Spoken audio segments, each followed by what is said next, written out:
call to order our meeting. It is at 1:32 p.m.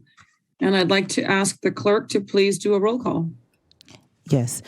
Desmond, Frost, Guerra, Harris, Here. Rodriguez, Here. Kennedy, Miller, Here. Natoli, Sandhu, Here. Chenier, Here. Cerna, Here. Singh Allen, Here. Speece, Present. Terry, Valenzuela, Here. and Vang. Here. And you have a quorum. I see Director Natoli in the boardroom. Yes, Director Natoli is in chambers. Okay, very good. Frost is also here. Okay, I got you written down here. And would you like me to read the announcements or do the Pledge of Allegiance first?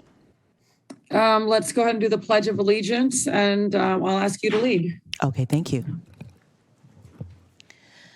I pledge allegiance to the flag of the United States of America and to the republic for which it stands, one nation, under God, indivisible, with liberty and justice for all. All right, thank you for that. And Darrell, would you please read the announcements?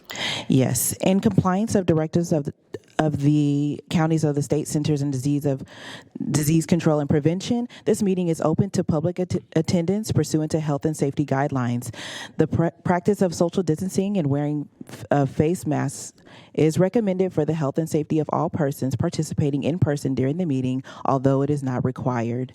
To make a public comment, please complete a speaker request form and hand it to the clerk, and the chairperson will call your name when it is your turn to make your comment. To make a verbal comment at today's meeting, dial 916-875-2500 and follow the prompts to be placed in queue for a specific agenda item or off-agenda matter.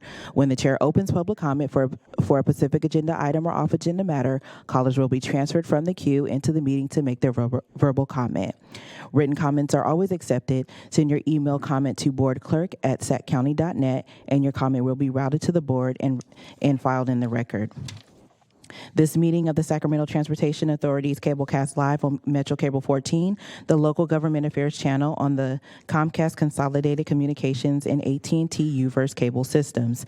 This meeting is closed captioned and live streamed at metro14live.saccounty.gov. Today's meeting will replay Sunday, May 15th at 2 p.m. on Channel 14, and this meeting can be viewed at youtube.com/Metro Cable 14. And that concludes my announcements. All right, thank you very much. I'd like to ask the clerk if there are any comments from the public regarding matters not on the agenda. We do not have any in chambers verbal comment and no comment via the queue line. All right, very good. Then we'll move on to our next item. And I'd like to call on Sabrina to provide the executive director's report. Thank you, Chair, and good afternoon, directors. At the April 7th governing board meeting, I did tender my resignation to the board effective June 1st. During subsequent conversations with the selection committee, I have amended that resignation until June 14th. It has been my immense pleasure to serve the governing board, represent the Sacramento Transportation Authority, and work closely with our member agencies, and I thank you for this opportunity. Additionally, we have a vacancy on the Independent Taxpayer Oversight Committee and are searching for a new voting member. If you know of a good candidate, please direct them to either the STA or the iTalk website for application information or to reach out to staff with any questions. And finally, due to the executive director recruitment process and due to scheduling conflicts, we have one additional special board meeting to be added to the calendar. This meeting will be held virtually on July 27th at 1:30 p.m. as a closed session for the second round of interviews. And Chair, that concludes my report. All right, thank you for your report. I'd like to ask if any member has any questions for our executive director. Seeing none. All right. Are there any members who want to remove an item from our consent before we move on over there? Any public members? I skipped a step, sorry. Oh, no problem. There are no in-chamber public comments or any verbal comments in the queue for item number 2. All right, very good. Then now we will go on to consent. Any member want to remove an item from the consent calendar? I don't see any hands raised. All right, then I will call for a motion and a second to approve the consent calendar. Not all at once. Natoli would move. Consent. I'll second. Okay, so we have Did you a get the motion second? by Director Natoli and a second by Rodriguez. Perfect. And on to the roll call vote. Desmond? Yes. Frost? Aye. Guerra?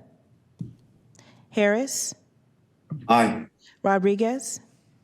Aye. Kennedy? Miller? Yes. Natoli? Aye. Sandhu? Aye. Chenier? Aye. Cerna? Aye. Singh Allen? Aye. Spees? Aye. Terry?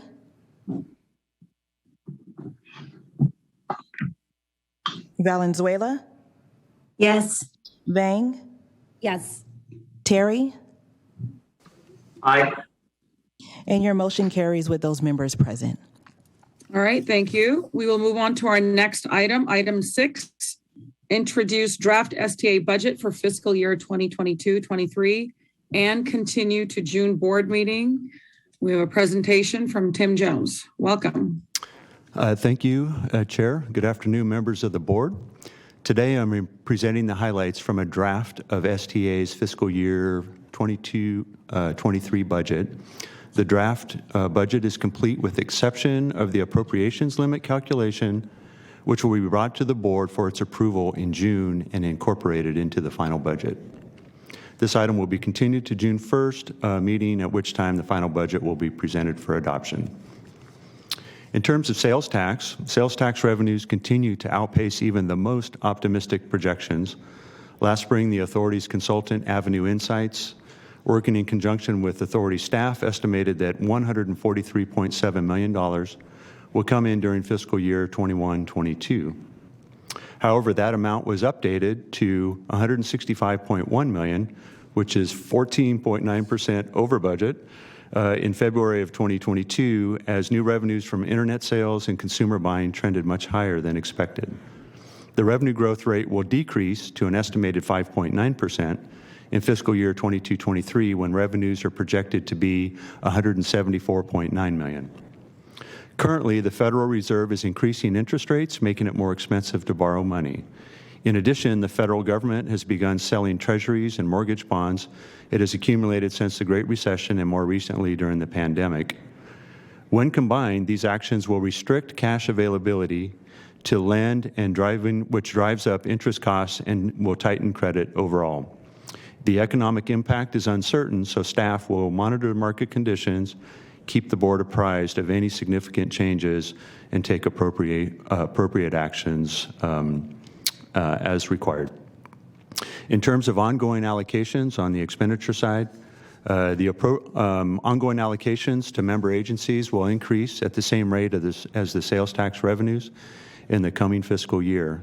The ordinance requires that roughly 80% of the sales tax revenues be allocated monthly at prescribed rates. That said, 80 cents of every sales tax dollar is passed through to our partner agencies.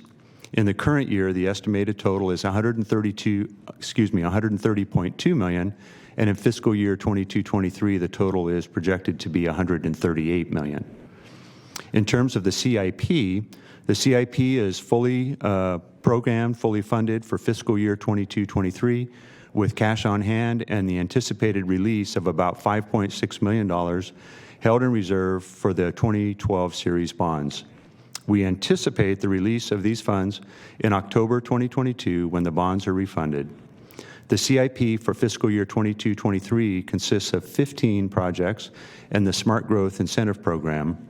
The largest of these in terms of Measure A funding are Caltrans's I-5 project, Highway 50 project, the county's Hazel Avenue Highway 50 to Folsom Boulevard project, It's South Watt Project, the Capital Southeast Connector, and the Smart Growth Incentive Program. These projects combined represent an investment of $20 million of a total of $27 million in the planned spending for the CIP in the budget year. In terms of SAVSA, the SAVSA program sunsetted last month, April 2022, but will be brought to the Sacramento County voters in June of 22, at which time the future of the program will be determined. If approved, revenues are not expected to begin flowing until the fourth quarter of fiscal year 22-23 or early the following fiscal year. As such, we have not anticipated any new program revenue in the draft budget. However, we do plan to appropriate roughly $19,000 to pay staff and overhead costs as the program is wound down over the coming year. These are some of the highlights from the fiscal year 22-23 budget, and at this time I'd be happy to answer any questions that you may have. Thank you. All right, well, thank you for that report. Are there any comments or questions from the board? I do not see any hand raises in the from my Zoom. end. And I do not show Director Natoli in queue to speak. I am not seeing any public comments in our queue line for item number 6, and there are no in-person comments. All right, very good. Then I'll ask for a motion and a second to approve the budget. We're continuing. This is a continuing the budget to June. Move to continue. Yep. Second, Frost. Okay, so I have Roll a call. motion. Okay. Desmond? Frost? Aye.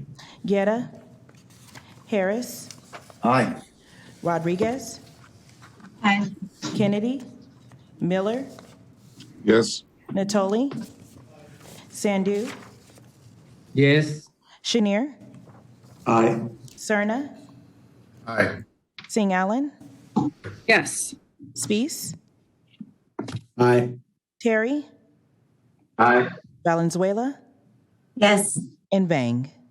Yes. And your motion carries with those members present. All right, very good.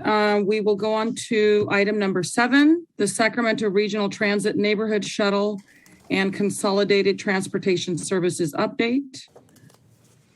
Ms. Drago, do you have Laura Ham with SAC-RT available? I do. I'm going to kick this one off, Chair. Okay, very So, good. Thank you. Section 7 of the Measure A Sacramento County Transportation Expenditure Plan provides an average of 4.5% of sales tax revenues collected over the life of Measure A to fund senior and disabled transportation services. And during 2020, discussions with the CTSAs in Sacramento County confirmed that additional and immediate needs of the senior and disabled communities could be addressed if additional funds were made available at an earlier allocation than prescribed. The issue is particularly pressing when considering the reduced mobility options resulting from the COVID-19 pandemic and a more significant burden placed on potential recipients of increased investments for these services. At the December 10th, 2020 Governing Board meeting, the STA Board approved an early allocation of $10.7 million plus interest in accumulated sales tax revenue for the senior and disabled transportation services to consolidated transportation agencies, including Sacramento Regional Transit and Paratransit Incorporated. Today, SAC-RT is here to present an update of that program. And with that, I'll turn it over to Laura Ham. Very Good good. afternoon, Chairs. You ready for me? Can everyone hear me okay? Yes. Yes, and so I'm sorry, good this is, afternoon. I just wanted to interrupt really quickly. I'm sorry, this is Darrell, the clerk of the board. It's COB staff, can you please share the presentation for item number 7? Okay, go ahead, Laura. Okay, thank you. Good afternoon, Chair Singh Allen, STA board members, and members of the public. It's my pleasure to present to you an update of the Smart Ride Microtransit pilot project.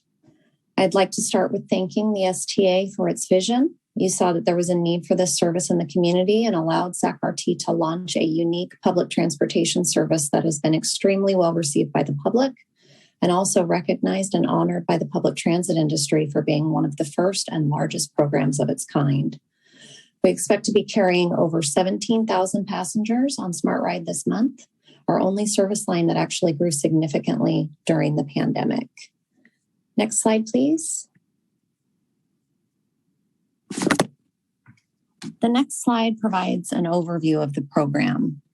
We launched in 2018 with several zones, with some being added or modified later in the program, such as Elk Grove in 2021.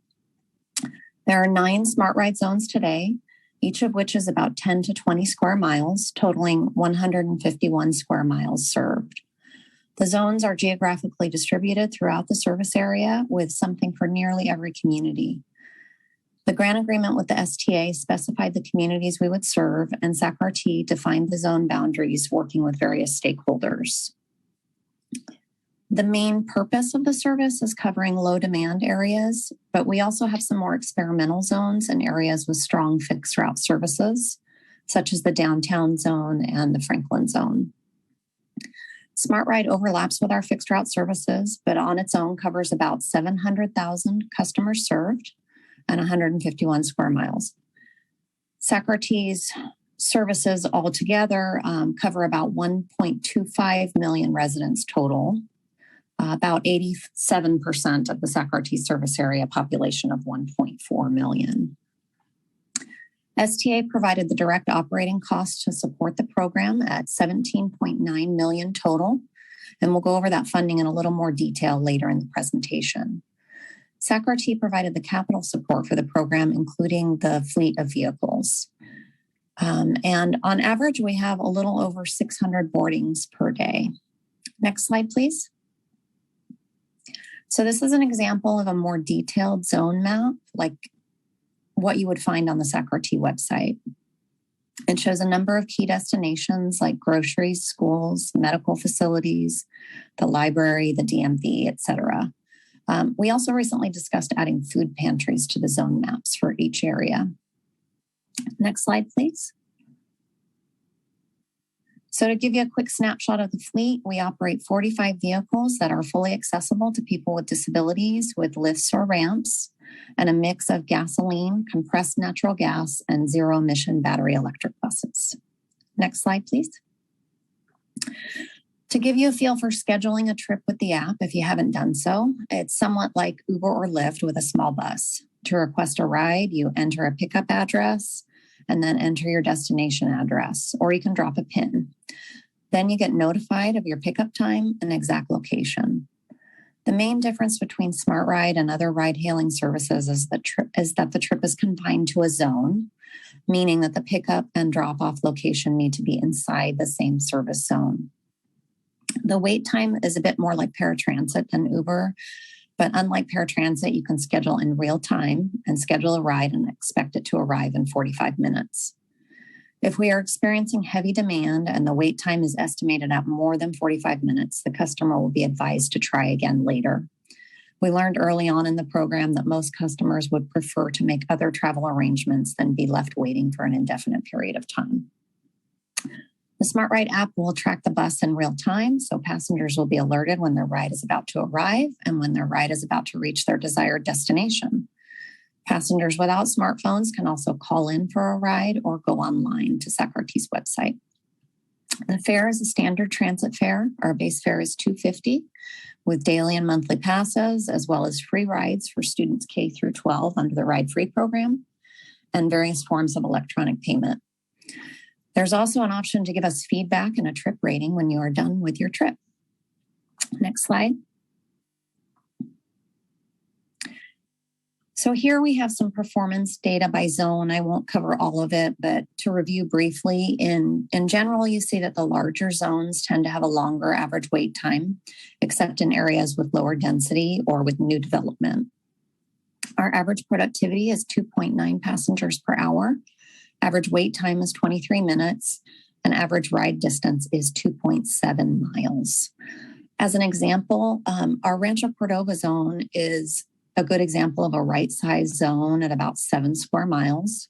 It's well used with a good mix of residents and jobs and provides feeder service to light rail. It was actually expanded twice already, and as it becomes more popular, the wait times are increasing. However, it's our most productive zone with 4.7 boardings per revenue hour. We'll go to the next slide, please. As it relates to lessons learned, allowing SACRT to revise the service areas to maximize efficiencies and reduce hourly and per passenger costs has been extremely helpful. Microtransit provides an excellent method to cover lower demand areas and transit deserts. As popularity and demand increases, it becomes difficult to manage wait times without adding resources such as drivers and buses. Keeping the zones small helps to mitigate this issue. It's also sometimes difficult to hold the line when customers ask us to include additional destinations or expand the zones. We've learned that not all of our customers like the on-demand nature of the service and would prefer to be able to book in advance, but conversely, it's well utilized by passengers with disabilities that are often dependent on paratransit that must be booked 1 to 2 days in advance. And we have definitely heard positive feedback from them about this service, allowing them to be more spontaneous. We are finding that the service generates significant public support. It reaches more potential customers than traditional transit service and provides more people with options. Next slide, please. As a next step, we want to take a little bit of a deeper dive on the funding that has supported the program. And again, thank the STA for seeing the need for this specialized public transportation program. Our hope when we began back in 2018 was that a 2020 ballot measure would enable the program to continue for a longer period of time. And here we are with the potential that the program will be funded through a citizen-led initiative in 2022. The STA graciously supported the program with the initial grants plus nearly $4 million in CTSA funding. SACRT has allocated funding in its FY23 budget to support the program. However, we are seeing a shortfall beginning in FY23, and the program is not fully funded in future years without new funding to support the program. And next slide.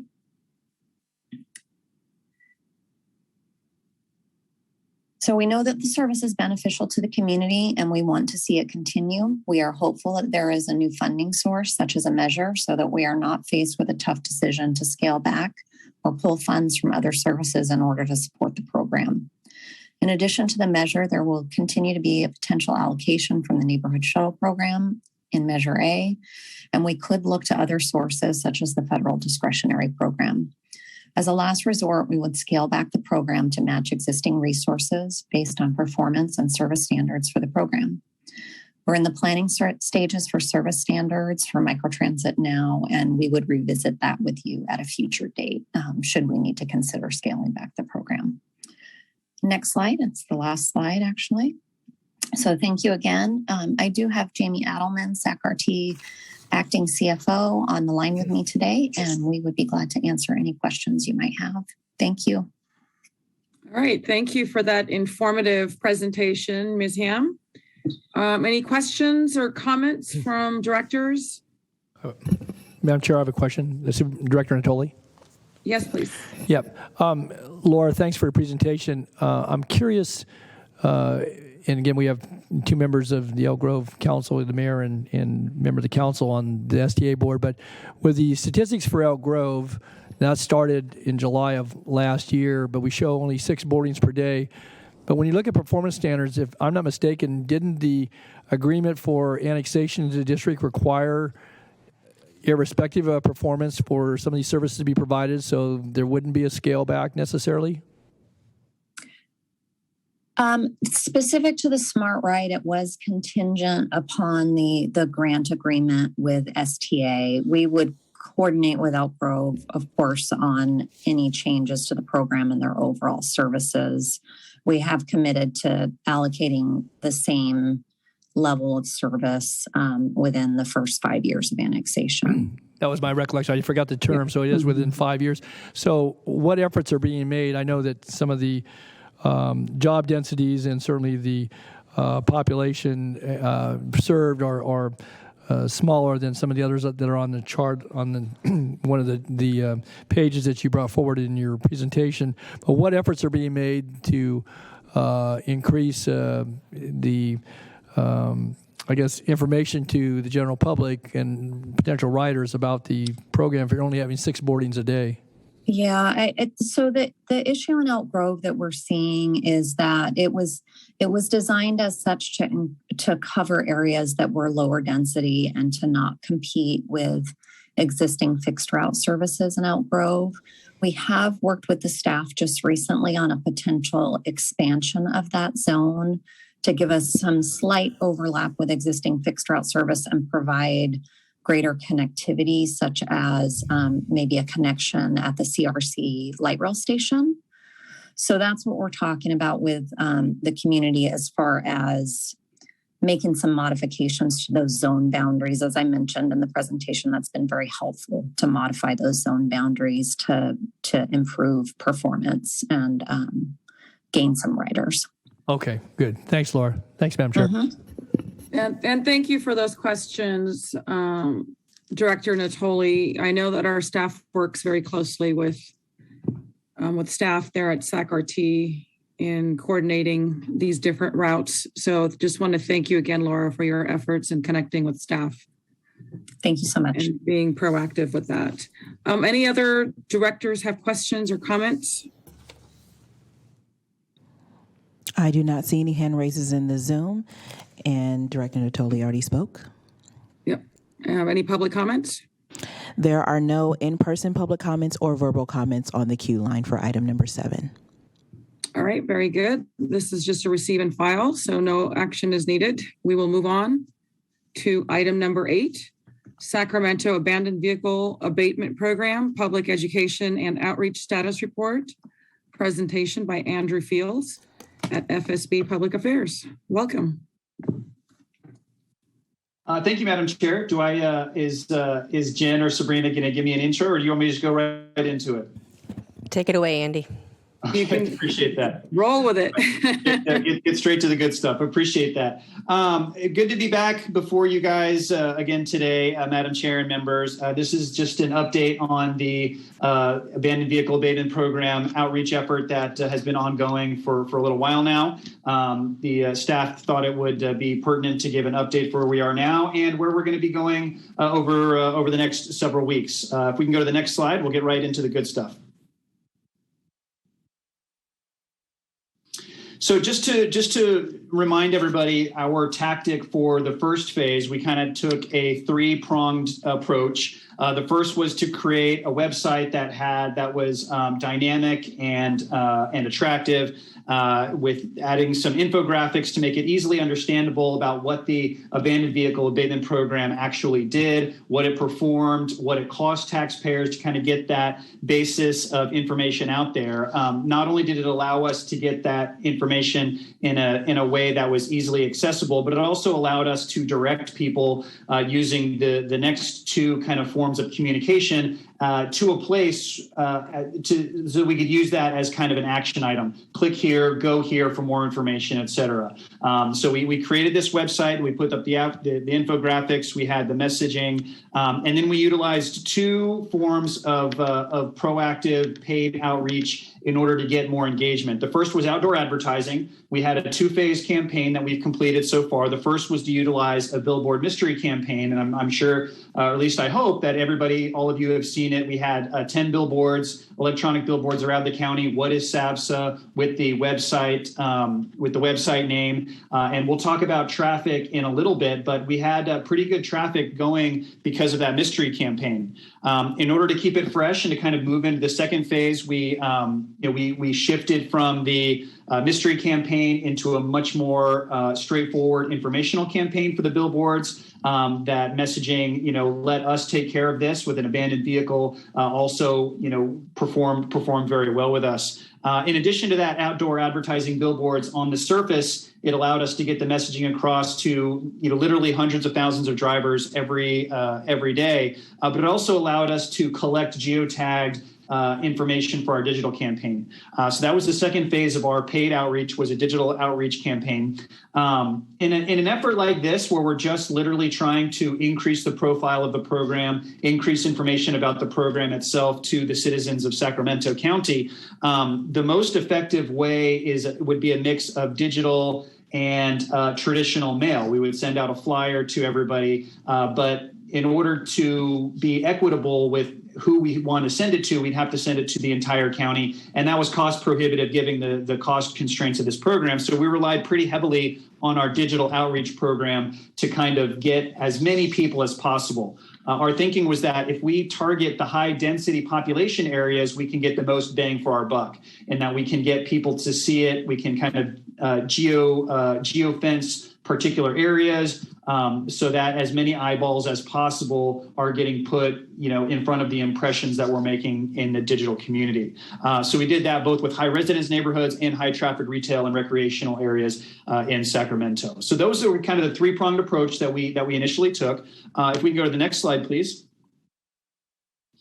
These are the two examples of the digital billboards that went up in various shades that, if I can put my millennial spin on it, were more attractive than the traditional black and white or blue and white. We had some really interesting millennial colors out there that allowed us to get some traffic from some younger voters. We don't have specific demographics on exactly who is clicking on through the website, but hopefully it allowed us to get a little bit of a younger demographic than people who would traditionally be more engaged in a transportation-related outreach effort. And then you'll see there the example of the second graphic that we put up through the billboards in consultation with Clear Channel and people who had used programs like this before in Placer County, El Dorado County, and others in the area. We decided that we could put a little bit more messaging on these billboard campaigns and still be effective in the real estate that a billboard constrains. So we had the Sacramento County Vehicle Abatement Program. We wanted to highlight that language because we wanted to make sure that people associated SAVSA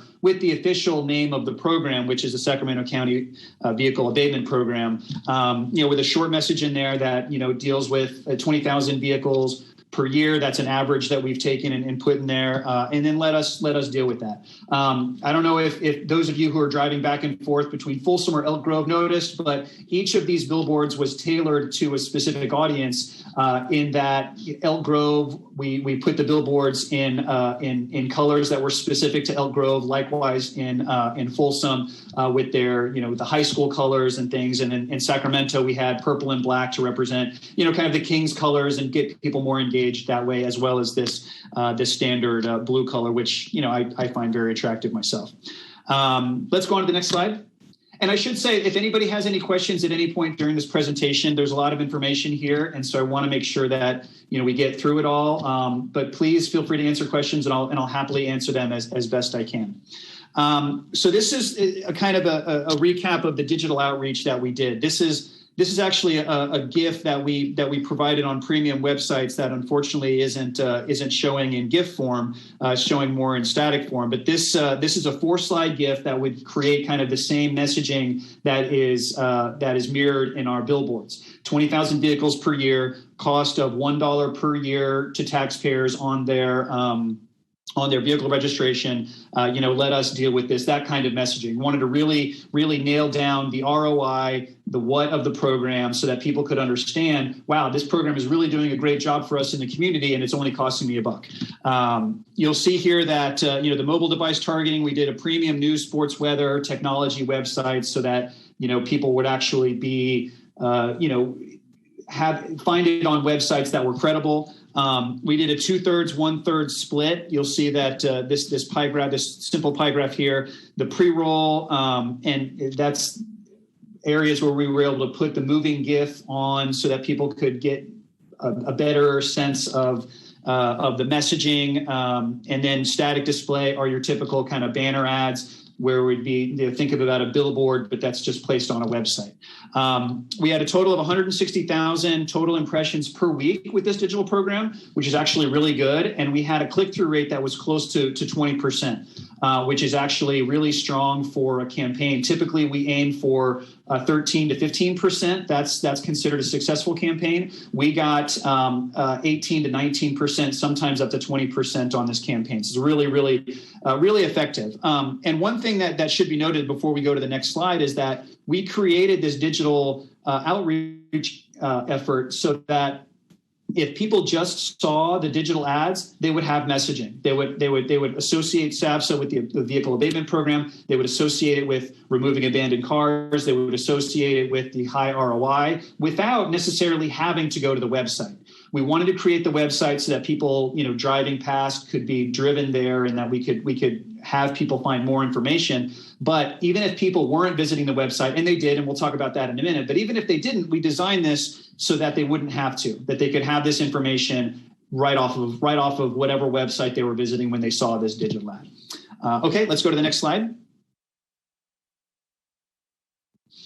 So these are the results from the website itself. On the left-hand side here, this is in multiples of 10. So when it says 445, that's actually 450 impressions. I'm not sure why they returned it this way, but that's 450 site visits per day. You can see the uptick here in April 14th. That's when we started our billboard and digital ad campaigns. That's when it actually officially started, and it kicked off with 450 impressions. You'll see that the dark blue here, that's new visitors. The teal is returning visitors. To be honest with you, I'm a little bit surprised about that. I would have expected the new visitors to outweigh the returning visitors by actually much more than it did. But this means that people were not only engaged, not only did our digital outreach effort work, not only are billboards working, but that for some reason people decided they needed more information after they visited it the first time, which is really great for us, because it means that people are being engaged more with the program, or they're seeing it one time and they're showing somebody else.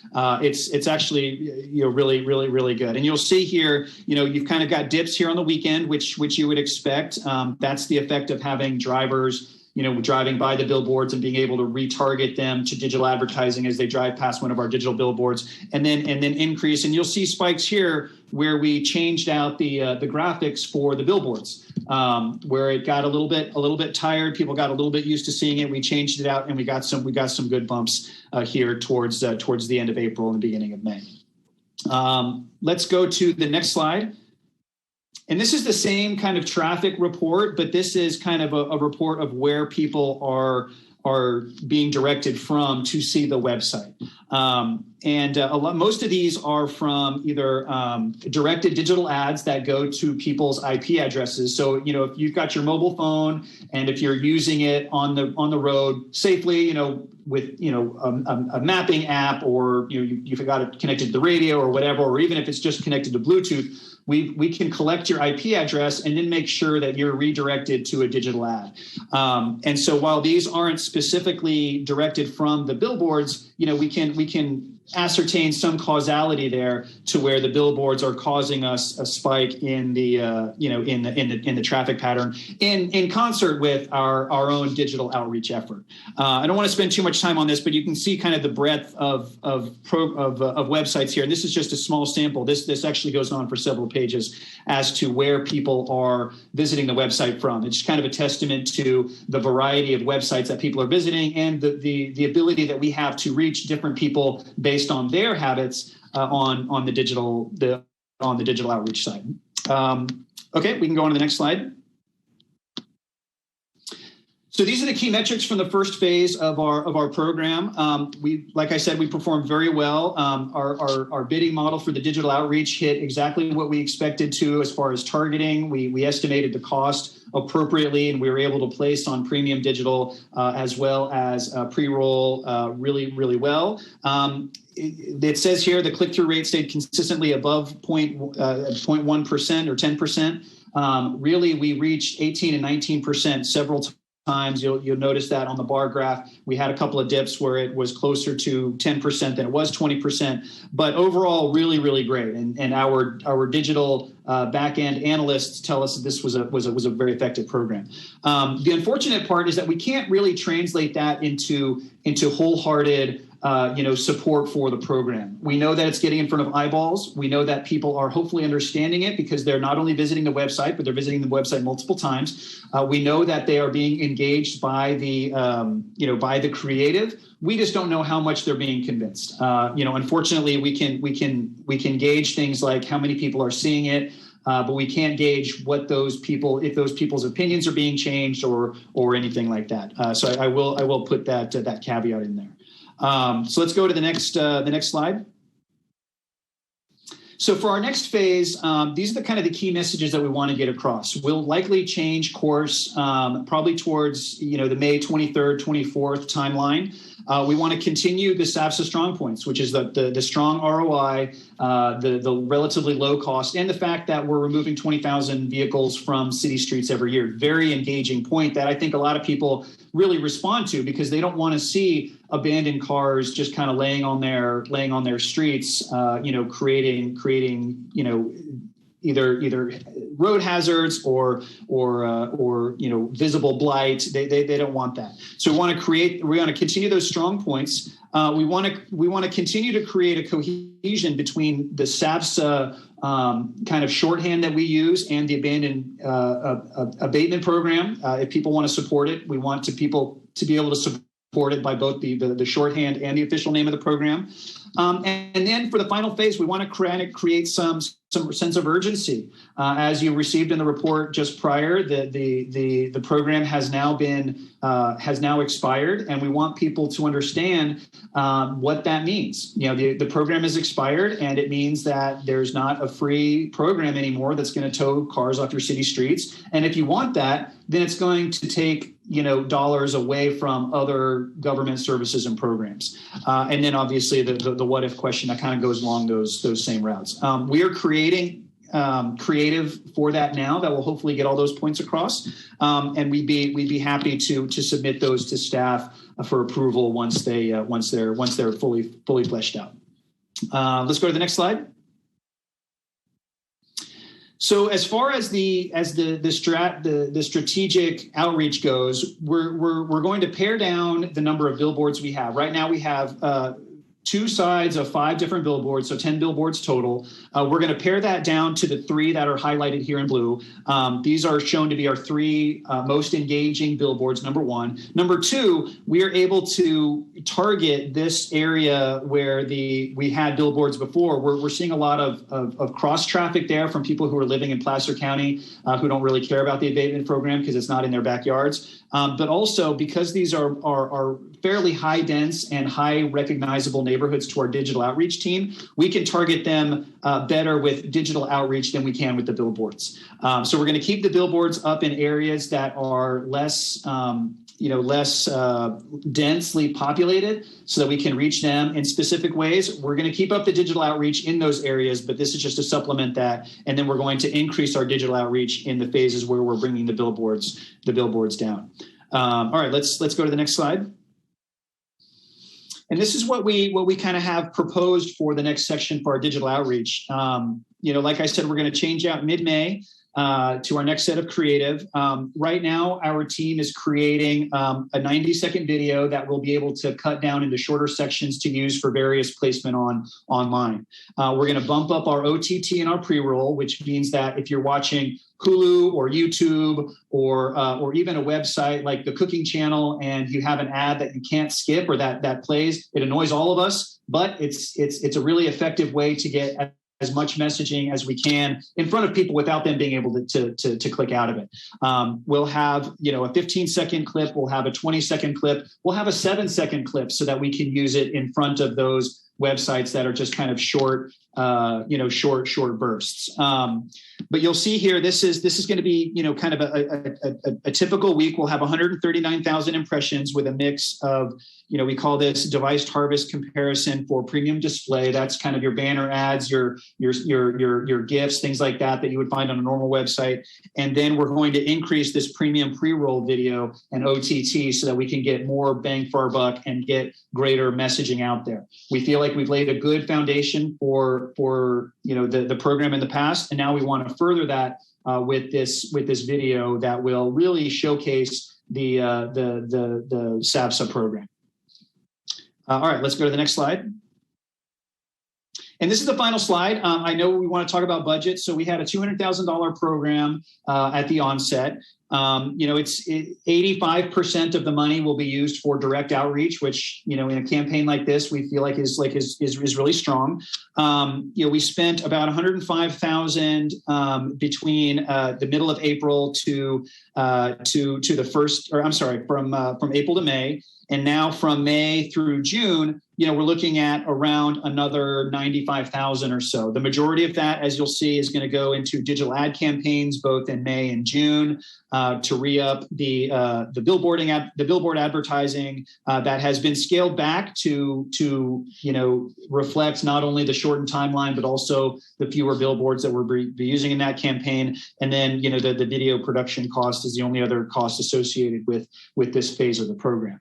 I imagine we'll get some questions. So I don't know if staff wants to leave this presentation up, but that concludes my prepared remarks. And if I talked way too fast, I apologize. I really dig this stuff, so I'm really excited about sharing the information because I think that the program has been really great. So I'm happy to answer any questions, and we'll take those now. Thank you. Thank you, Andrew. And yes, your enthusiasm and passion clearly shows. I'm a transportation nerd. What can I say? Excellent job. So let's see, I'll turn it over to my director colleagues here. Any questions or comments from anyone?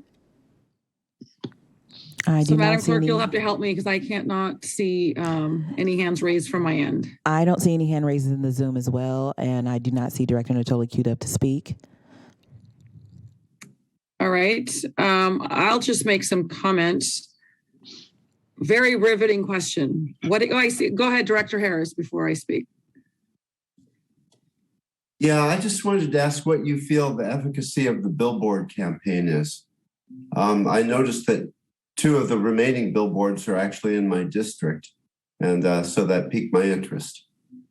Yeah, it's hard to gauge because the metrics that we're using for the billboards, it's difficult to say how many people are using the billboards and what their efficacy is specifically. I will say in the charts that are included in the packet that hopefully you all have a copy of that we talked about in the presentation, you can see that when we have billboard, when we've changed out creative, there's been a significant spike in website visits. Specifically, we designed the second part of the billboards to reflect kind of the same messaging and progress of our digital ad campaign, which means that, while we can measure success with website hits, that's not the only measure of success because we have a bit of messaging in there. So even if they don't visit the website after seeing the billboard, we know that they've seen it because we're doing digital retargeting with their IP addresses on their mobile devices. And B, even if they didn't visit the website, they're still getting that messaging of, we're removing 20,000 vehicles and it's only costing you $1. So that messaging is still there. I feel like they're anecdotally, we've heard people around the county tell us that they've seen them and that they're interested in the program. Unfortunately, that's about as far as I can get with that data versus what, Clear Channel can get us, which is, this many thousands of people are driving by it every day. We can't really be exact onto who is actually seeing it. But I feel like there is a correlation, if not a causation, amongst people who are visiting the website and seeing the billboards. So while not being able to put a hard and fast number on it, I would say that it's being more effective than say having an ad on a bus station or something similar something similar like that. Especially because in your district, think about in others' district too, you've got people who are traveling from Elk Grove or Folsom or downtown Sacramento to their place of work every day. So they have a chance to crisscross that. And I know that abating traffic is our goal here, right? But if as traffic continues to be backed up in certain choke points, they're going to see that messaging 2 or maybe possibly 3 times before they get past that billboard. So I'm sorry I don't have hard and fast numbers for you, but I feel like it's being fairly effective. All right, thank you. Of course. Any other directors have questions or comments? Not seeing any other hand raises in the Zoom. All right. So I've got this is a random question because you mentioned it. What exactly are millennium colors? That's a good question. It's generally speaking, they are primary colors with muted underlays. So they are, think about a navy blue with kind of a periwinkle mix so that it's kind of an off blue. I'm from South Carolina, so we used to call it Confederate blue. We don't want to call it here. No, we don't call it that here. Not praising the Confederacy. This is what we called it. Or a mint green color with a little bit of a darker undertone than versus a pastel. They're kind of androgynous, so they could be, they could be tended towards males or females. Think of like a dark coral color, like I mentioned, this darker mint green color, a blue that's almost a teal. just colors that are outside of the norm. They're not red, they're not blue, they're not black. They're just a little bit more engaging. All right. Yeah, I had to ask just because you mentioned it, millennium colors, something that I guess that we all need to factor in. Millennial colors that attract people like me. Yeah. Well, your key metrics are very promising. So I was happy to see that, and the strong impression rate and the click-through rates. So great job. Terrific. I don't see any other questions. Any questions or comments from the public? I do not have any in-person sign-up sheets or verbal comments for item number 7. All right. Well, thank you, Mr. Fields, for your excellent presentation. This is receive and file, so we will move on to our next item. Thank you. All right, we are on item number 9, Executive Director Recruitment, Advertisement, and Schedule. Sabrina, the floor is yours. Thank you, Chair. I hope to be as animated as Andy was. So, with the announcement of my resignation on April 7th at the STA board meeting, the board chair formed a subcommittee to find my replacement. The 5 members are Chair Singh Allen, Vice Chair Desmond, Director Harris, Director Natoli, and Director Rodriguez. The subcommittee subsequently met and discussed the job posting and the schedule. The job announcement, which is part of the board packet, was approved by the subcommittee and distributed to statewide transportation agencies and other job banks, outlining the responsibility of the position, desired qualifications, and experience for the prospective candidates, and other information pertinent in the post. It was also posted on the STA website. There has been interest in the position, and I am encouraged that STA will have strong candidates to consider. The final filing date is proposed for May 20th, which will allow for a 30-day outreach period, and candidate interviews are scheduled for June 1st. The reviews and interviews will be conducted by the selection committee for the first round. It is intended that the committee will make a recommendation of preferred candidate or candidates to the full board, with the final interview scheduled for a closed session at a special board meeting on July 27th. It is anticipated that the board will announce its selection at the meeting following the closed session, and the new director will assume his or her role effective August 12th with a formal introduction of the new appointee at the August 11th board meeting. And Chair, that concludes my report. All right, thank you for that. Any comments or questions from the board? I do not see any hand raises in the Zoom, and I do not see Director Natoli queued to speak in queue. Also, there are no verbal or in-person public comments for item number 9. All right, very good. And I'll just state that, Sabrina, it's we're grateful that you are extending the time so that we can go through our search and work with you, because the goal is, of course, to have a seamless transition. And so we appreciate you being involved in this process, and then just making yourself available along the way as well as needed. And it is anticipated that we will also, on the June meeting, appoint an interim. So more details on that to come in the June meeting, but you'll notice that there's a gap in there of when Sabrina will be leaving us, and then when we will have a replacement.